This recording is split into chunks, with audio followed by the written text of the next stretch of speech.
Greetings, South Georgia Fig family.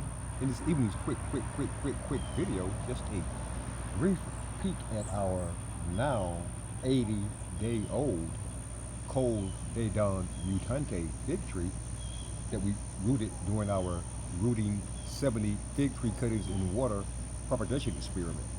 Again, this fig tree is now about 80 days old, currently growing it in a 1 gallon container.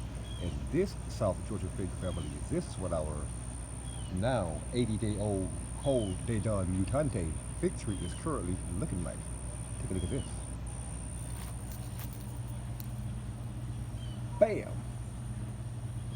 Doesn't it look fantastic here in this, again, 1 gallon container at approximately 80 days old.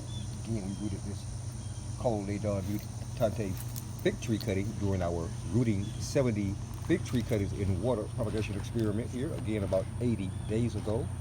And in the past 80 days, this is how much growth our cold CDD Mutante fig tree has taken on.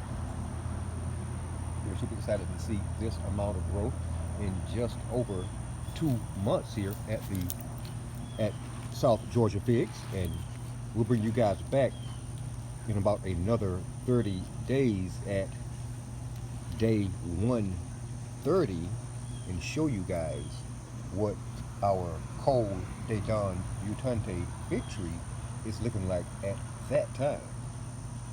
Thanks for watching, and if indeed you currently are watching this video on our now 80-day-old cold CDD Mutante fig tree that we're currently growing in this 1 gallon container, and you're not already subscribed to South Georgia Figs, please take a brief moment to press the subscribe button beneath this video, the like button, the notification button, and be sure, South Georgia Fig family, be sure to share this video with your friends and family as well.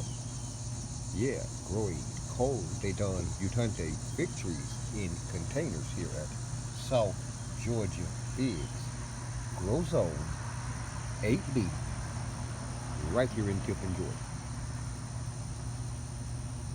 Thanks for watching.